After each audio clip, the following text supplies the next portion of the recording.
this. Gaming practice, establishing a spiritual gaming practice. See, it can't be a once in a while, because if it's a once in a while, it won't work. And then you'll be able to complain that it doesn't work, and I don't want you to be able to do that. So I have to stress it to you, I have to really make it, kind of drive it home, that it's a practice. And it need not take all of the hours, waking hours of your life, but as a matter of fact, if it did, it would be probably not a bad idea, as long as you tempered it with some physical activity, such as rope climbing or, things like that, bungee jumping, or something that enlivened and enriched your moving centrum. Something that gets you moving around. Walking is terrific. I am told that that is the best exercise in the world, is to walk. And if you can walk on uneven ground, and if you can walk where you're constantly aware of whether there are or are not lions anywhere nearby, which is how you're supposed to be walking. You're supposed to be looking for lions. You know that. Well, if the aliens had not tampered with humans, you'd be still looking for lions, don't you see? You had about 20,000, 30,000 years of technical evolution in a period of about 50, 60 years. Hope you enjoy it. It's the last you'll have for a while. It'll have to just do. There's a war on. You guys are interested and involved in your local war, the war that you're having on your planet, your planetary war. But did you know that there are actually other wars going on? Time wars that are going on? Being fought over time loops. This is the weirdest thing. When a black hole captures information, the information loops back on itself, and that includes time. It's a time binder. And what happens is that the space in that kind of compression, it causes time to wrap back upon itself, and so you get a loop. You get a not eternal, and eventually it does let go. It takes a while, pain in the ass until it does, but once in a while you get sucked into one of those things. It just happens. And you don't let it panic you, because it's eventually going to let go.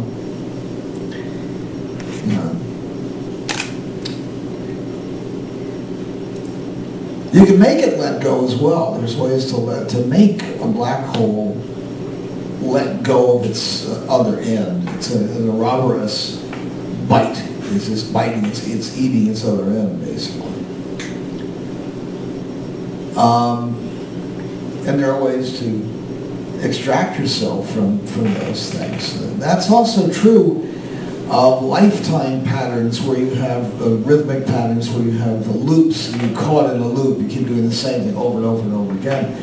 It's not that hard to break free from it. You do need a little help, I think, to break free from a loop, a really strong loop especially. One of the strongest loops I was amazing. I can't imagine, I can't believe. If you had told me this 50 years ago, I would never believe you. But cigarette smoking is probably the hardest habit in the world to actually break. Tobacco habit. It's very hard. And the reason it's so hard is because the tobacco industry spent billions of dollars finding chemicals to put in, not in the tobacco, in the paper,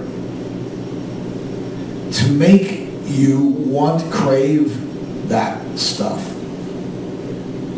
Your body craves it. And it answers something. It's in your DNA.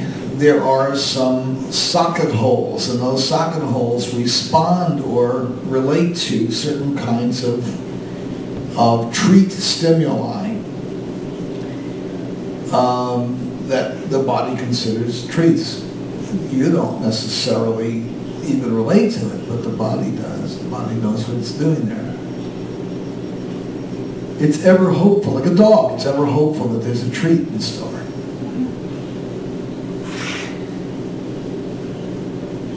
So one of the things that you can do is to organize a gaming schedule for yourself.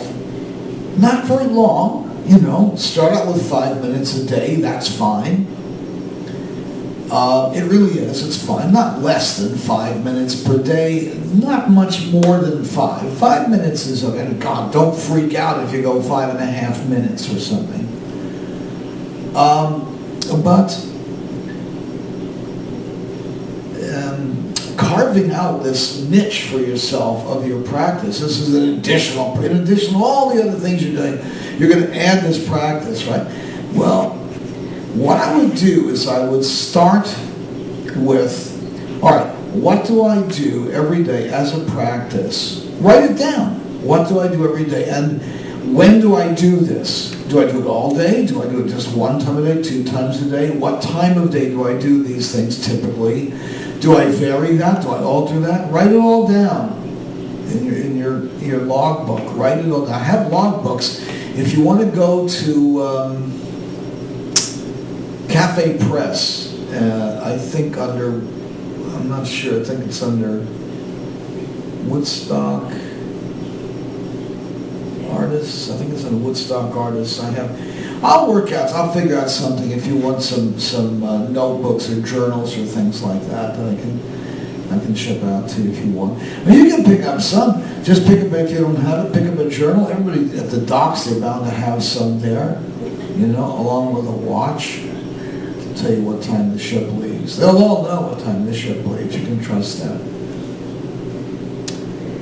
So let's see. So carving out a little niche of time. See, time is a function of space. It's a binding of space. It's bound in with space. So if you do not have space, you also do not have time. If you know how to warp space, you can warp time. You can make time work for you. If you know how to spend time, most people don't. It's spent like money. If you know exactly how to do this, you can get full value for your time, which is your bank account.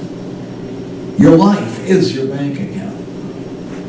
Each minute is $1 on your bank account, in your life bank account. And if you squander it, you squander it. That's okay. It's yours. Go ahead and do what you like with it. Want to learn how to use it? Well, don't assume you know how to begin with, because you don't. How to spend it.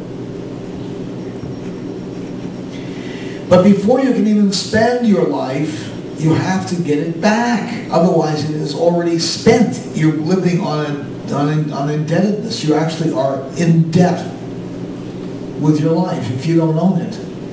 You're living your life in debt. And it's a spiritual debt. It's a debt that isn't physical. It's not monetary. It's a debt that you feel. You feel it in the crunch in your spirit, in your heart. It's just, it falls far short of the mark that you would set for this lifetime. See, you need to set your sights high, and you need to keep your aim nice and high. And when you run out of energy, don't feel ashamed to ask for help. I need some energy, I need some help. I'm having a tough time making it through. We all have tough times. Everybody has a tough time. Now and again, everyone has a hard day or a hard night or 8 in a row. So, don't think yourself special in any regard, because you're not. Although the people who tell you you are You're special, you know.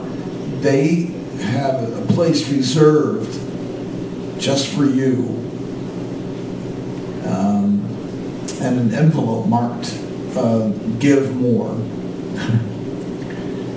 So I'm not going to tell you that you're perfect. You're not perfect. I'm not going to tell you that you're an ascended master. You're far from it. Can you get there? Yeah, you could.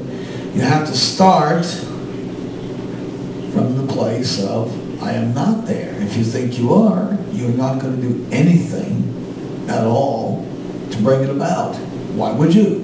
It's already there as far as you're concerned. So you do need to take a very, very cold, calculated, analytical look at your life and ask yourself, do I own my life? If you don't own your life, then you are among the pathetic many. Almost nobody owns their life. It's owned by a corporation, it's owned by a family, it's owned by friends, it's owned by a society, by a culture, it's owned by your locality, and so on. Your life is owned by everybody but you, typically. And to get it back, to reclaim your life is a very, very difficult proposition, and it's a very difficult and dangerous and daring thing to do. It's very courageous if you decide to get your life back, to pull your life back in and own it again, own your own life. Hey, own your own life. Now there is a title. Own your own life. Yeah. And people will say, well, I do, you know. No, they don't. I can prove it on a day-to-day, hour-by-hour basis that they don't own their own lives. Ridiculous to assume that. And I actually very quickly can negate that. So I had somebody say this just the other day. I mean, I've had this, many people say this. Just the other day, somebody said, well, I own my own life. And I said, all right. Why don't you stay? We were sitting in Gorby's Cafe. I said, why don't you stay here in the cafe for an extra 5 minutes? No, I can't. Why? Well, I gotta go. All right. Do you have an appointment? No, I'm just expected home. Okay. You don't own your life. Call home and tell them you'll be 5 minutes late. I can't. Exactly. That's my point. I can't do that. So, and it's not like you're going to stay, you're going to hang out, or you're going to be gone an extra hour or two. 5 minutes is all I said. That's all I asked. It's 5 minutes. Just show me that you own your own life by putting 5 minutes more into sitting in that chair.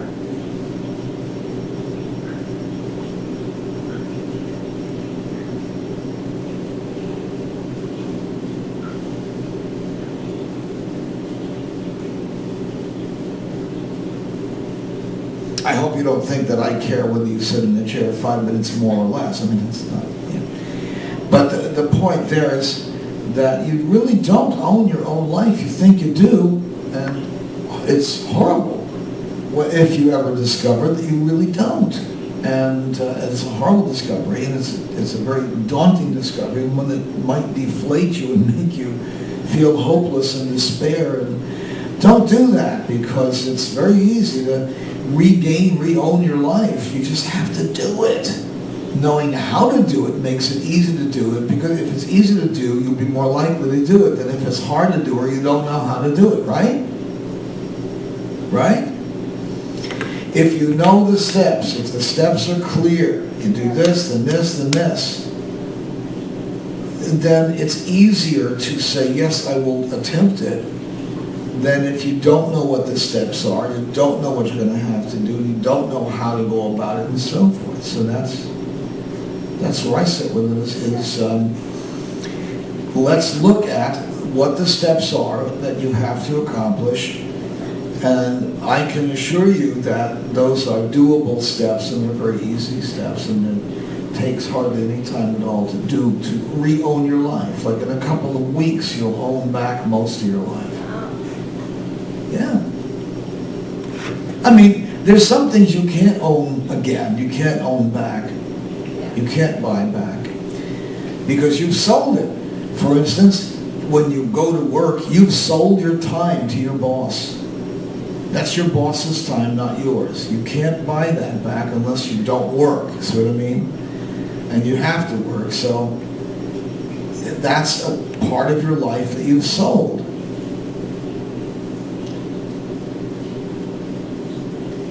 But there's 1 hour in there that plus 2 20-minute or 10-minute, whatever it is, 15-minute breaks. So 2 breaks a day plus lunchtime your boss has to give you by law.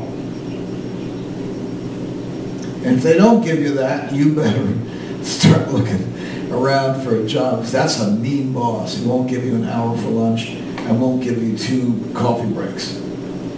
That's mean. It's stingy and mean. You don't want somebody like that as a boss.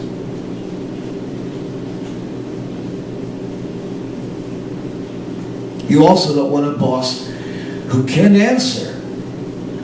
If you were sitting on a bicycle and you were traveling at the speed of light on your bike and you turned on your headlight, would anything happen? If he doesn't know, or she doesn't know, don't work for him, because they're not worth working for. I got to go get the dancers, it turns out. I run out of time already. Well, I did want to talk about a whole bunch of stuff. Well, I was wondering if there's anything more you could say about doing your gaming discipline? Yes, gaming discipline. We're going to talk more and more about that. We're heading into a workshop, and I want to remind you that the couples workshop is, or I should say the relationship workshop, is not just for couples. It's relationship, relating to anybody. It's how to relate. Basically, how to relate in a work way to others that is nourishing and comfortable for everybody and doesn't cost anybody anything. It's all plus side. There's no downside to that at all. So how to have a relationship that has no downside, basically, is what you got there. You want to go for that? Good. I'll show you the step, go through the steps with you. I'll show you the steps, and then you, I hope, will organize and establish your own workshops and do your own thing with it. I don't sell those products. I don't sell those things. It's just I offer it. You use it whatever way you feel you can.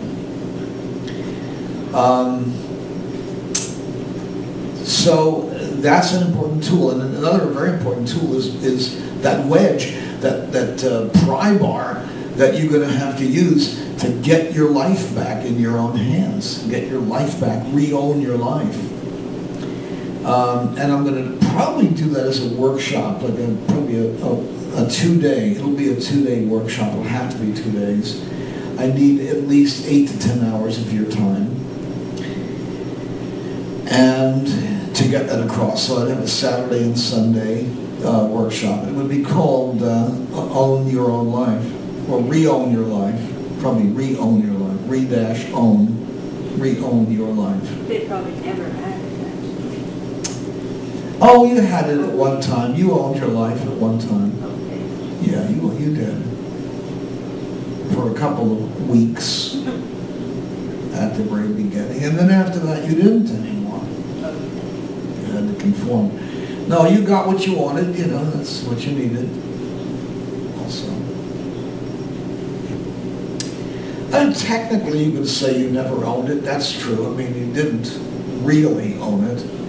You sort of acquiesced to the status quo of whatever it was you ended up in. Whatever special hellhole you ended up in. This is a very, very violent universe that you're in, and all of the multiverse that stretches with this and goes into this distortion bubble and this chain is all very violent. It has lots of black holes and lots of quasars and pulsars and stuff like that, bursting things, gamma bursts, all that kind of stuff. It's all happening. It's all in the folding and unfolding. It's basically a constantly folding and refolding origami piece that's refolding into different pieces, different sculptures every moment. And it's never ending. The change of the sculpture never stops. But each one of those changes is a frame. And how you get from frame to frame is called a transition. It doesn't really exist. It's imaginary. The only thing that isn't imaginary are the stops themselves. Generally, there are 32 stops, but there can be different numbers.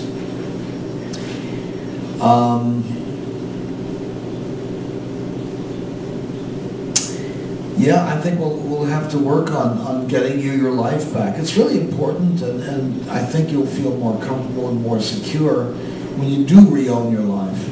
And some of you are already working on it on your own, which is great. I can't recommend better than to you do it yourself, from inside yourself. Get that happening. Get yourself re-owning your life. Define your life. What is your life? What do you want to do with your life? What exactly would you like to do with your life? Notify yourself to kind of define it. What do you want to do with this particular life? What do you hope to accomplish this time around? Nothing? Okay, so fine, nothing is all right. Then you know what you're in for, at least. If you have some specifics in mind, what are they? You gotta know. You gotta know. And if you have forgotten what those things are, you need help. So, get help. We have folks here who can help you to remember what your life goals are if you have forgotten. They're called coaches. Not your life goals, the people who can help you with that. So you can get help, and you can even get help in the ashram just on a very mild basis by just asking people, what do you think I should do with my life? What are you doing with yours? And so forth. Find out. Let's kind of share that between yourselves. How are you using your life? What are you doing with your life? That's really, really important. Other than throwing your life away or expending it on pleasures and avoiding pain and all that, the usual things. Any biped, any animal can spend their life seeking pleasure, avoiding pain. So that's not really a life goal. It's built into your DNA. It's an automatic thing. You shuffle toward food and you shuffle away from danger. So let's see. I want to give you something to watch in particular. There's a film called A Funny Thing Happened on the Way to the Forum. Zero Mostel. There's another one called Boys from Syracuse with Martha Raye. Watch both of those at the same time, one after the other, either direction, one before the other. Might be well to watch Boys from Syracuse first and then Funny Thing Happened on the Way to the Forum second, because you'll then see the derivations. One of them is 40 years or so before the other one, so it's quite a difference.